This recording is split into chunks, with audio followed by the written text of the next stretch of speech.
What's going on, y'all? It's your boy Jake, your favorite investor, and today we're going to break down the actual numbers that go behind the most recent flip that I sold, made a pretty good profit on, but we're going to break it down not in before and after pictures, not, the Instagram flexing or any of that. We're going to break down the most important things, which are the numbers. Real estate is all numbers, whether you're using your own money, whether you're using OPM, other people's money, whether you're a real estate agent, whether you're a contractor, whether you're none of those. The numbers that I'm going to share here on the trusty wrinkled ass whiteboard are going to be the numbers that apply to every flip, regardless of where you're at, what your experience is, and how you're approaching. The numbers are the numbers are the numbers. The numbers are what makes the deal, and the numbers are what you should be paying attention to, okay? So there's going to be two columns here. On this side, I'm going to show you everything that goes into the project side of the equation.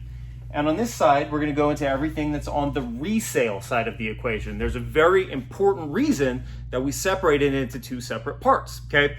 Now, if a lead comes to me, I'm not looking at, the current purchase price, what they're asking, the description of the home. I'm not even looking at the pictures. If something comes into me, I'm looking at the characteristics of the home, for example, bedrooms, bathrooms, square footage, year built, and I'm trying to read a trend on similar properties that have sold in that neighborhood within the last, 3, maybe 6 months, okay?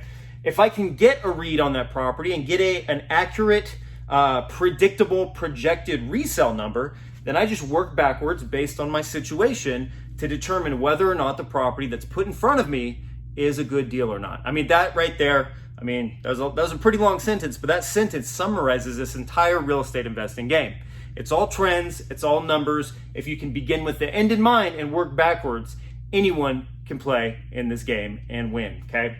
So with this property, although when I analyze the deal, I'm beginning with the end in mind, the way that I'm going to summarize the deal and tell you about everything that went down, I'm gonna start with the project side, okay? So I'm gonna do it a little bit backwards just to give you the summary, but then we'll really start breaking it down once all the numbers are put in front of you, okay?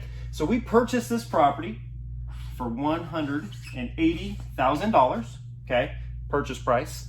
We renovated the property, I wrote everything down here, and ended up being $61,000, okay. We have two other categories. There's holding costs and there's closing costs, okay. Holding costs are what it costs to have vacant property insurance, utilities on the home, power, sewer, water, all that kind of stuff. If it's in an HOA, that includes HOA fees, stuff like that. That ended up being right about $2,000 for this project, okay? And then with closing costs, it's typically between 1 and 2% of this number. That's what we pay a third party to coordinate the transaction. They take the money from my lenders or from me if I'm funding it with my own money, which I don't. But they take the money, they take ownership of the property, and essentially they coordinate the transaction, right? They take the money from my side, they give it to the seller, they take the ownership of the property from the seller, they give it to me, they make sure the transaction's clean, okay? Typically between 1 and 2% of that transaction amount. With this one, it was like $1,900, so we're gonna say $2,000 on this one as well, okay? So, bought it for $180,000, $61,000 in rehab costs, $2,000 in holding costs, $2,000 in closing costs. That's a total of $245,000 went into this deal, okay? Now, we're gonna go over to the resale side. Now, we sold this property, believe it or not, ladies and gentlemen, we sold this property 2 days ago for $340,000. The beautiful part of that is I was expecting from the time that I bought this property to sell it for $340,000. I had projected that I would be able to sell it for anywhere between $330,000 and $340,000, and it ended up being a perfect match made in heaven, okay? Now, like I told you at the beginning, I am not a real estate agent. I actually have no desire to be a real estate agent, so I had to hire a real estate agent to sell that house. A real estate agent does not work for free. They work for a commission, okay? Usually the commission's 4, 5, 6%. And by 6% or 5% or whatever, that means that's the total amount being paid to my agent that listed the home, and also to the other agent, the buyer's agent that represented the buyer. They split that amount. So if there's a 5% commission, 2.5% go to one side, 2.5% go to the other side. They chop it up, and that goes to them only if the deal closes. We don't send it up front. They take it out of the incoming proceeds, and they get their sticky little hands on it before I touch anything, okay? So 5% of 340 grand is 17,000 bucks. Okay, in addition to that, we have what's called closing costs again, right? We pay this to the title company.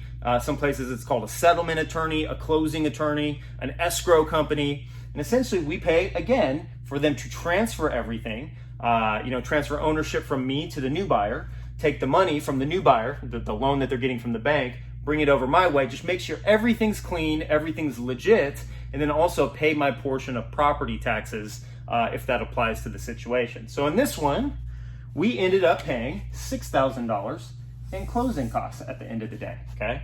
So I put those in red because we are subtracting that this side. Over here on this side, we were adding all this up. On this side, we subtracted everything, okay? Now, 340 minus 17 grand minus another 6 grand. Remember, 17 grand was 5% in realtor costs. The other 6 grand was, it's usually between 1 and 2% of this number of the transaction amount in closing costs. Well, 340 minus 17 minus 6, that is 317, okay? We sold the property for 340, but realistically, I brought in 317 from it, okay?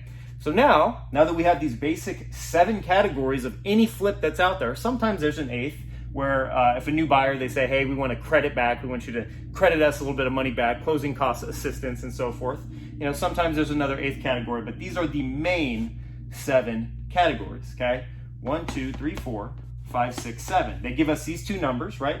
What we put into the flip and what we take out of the flip, okay? So if we put 245 in and we got 317 out, right? The total profit for this deal is, that is 70, I actually wrote it down right here, right? $72,000 in profit, okay?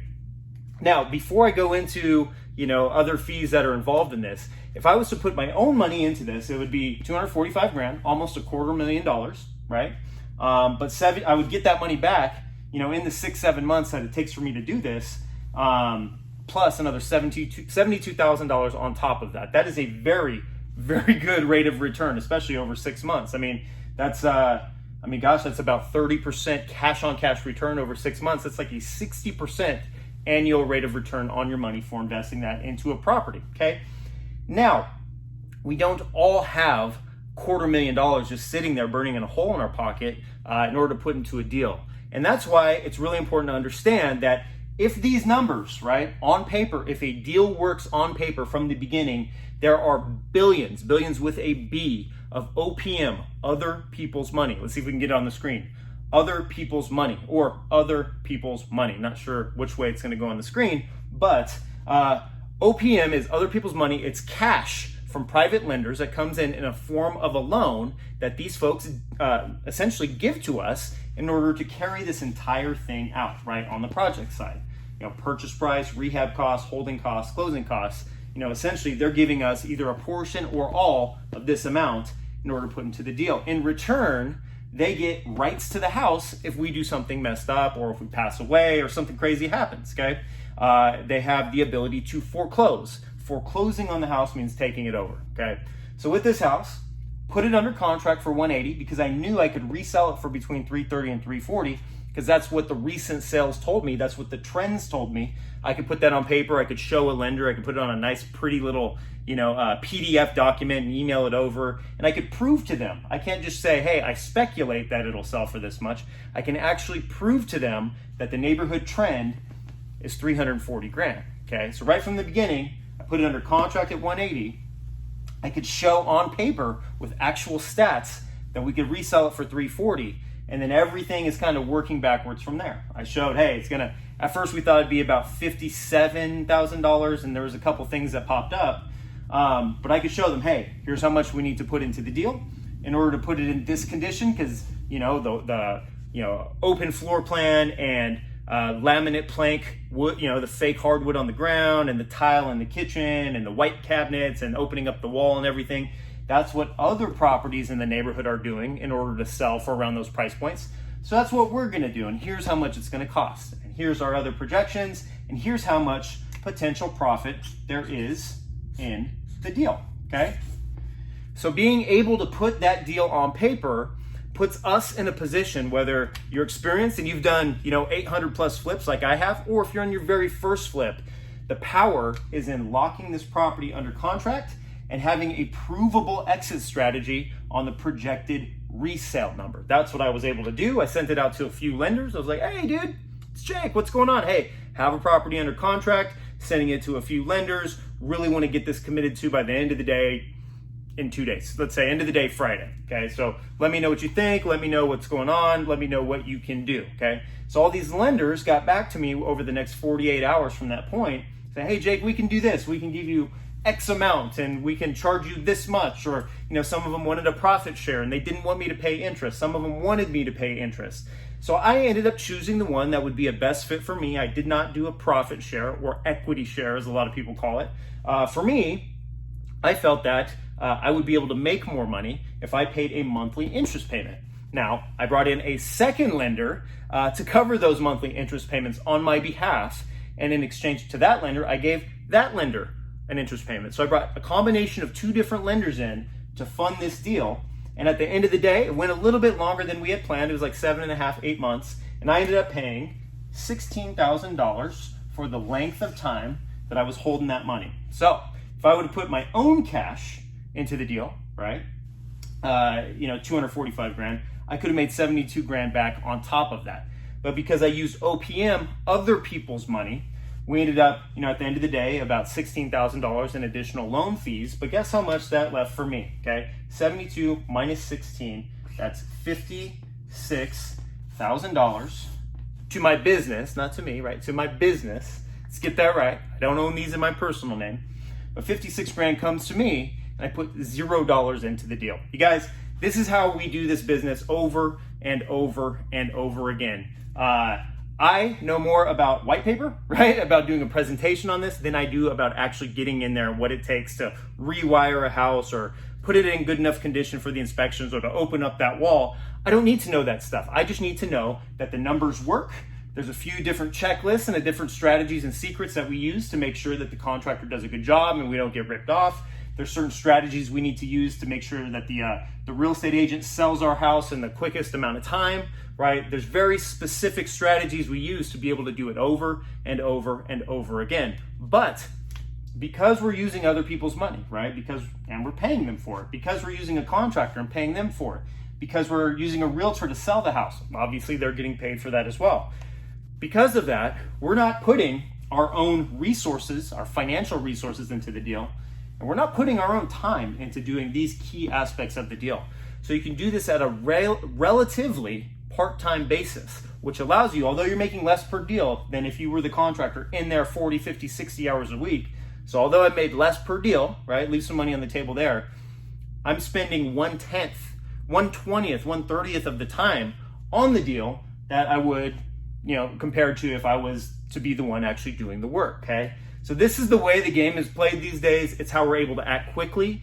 It's how we're able to adapt to the market. It's how we're able to be nimble. And it's how I'm able to do, 10, 20, sometimes 25 of these at one time on a part-time basis, okay? You don't need to be a realtor. You don't have to be a contractor. You don't have to have your own money to do this. But you do have to be willing and able to get outside of your comfort zone, right? Communicate expectations to the different people on your power team and really get out there and work on your craft, okay? I've been doing this a long time, been doing this for 8.5 years, and I'm at a point where it's all on autopilot. Now, you guys, I teach this as well in depth, and there's a lot of new first time, second time, first year investors in my mentorship group.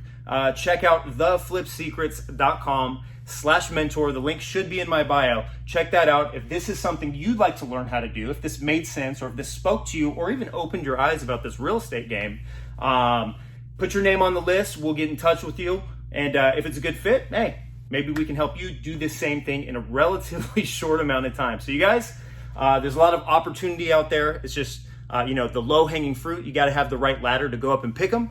But, there's never been a better time to get in the game. And I truly believe that. Hopefully you enjoyed this. Let me know if you have any questions. We'll talk to y'all soon. Take it easy.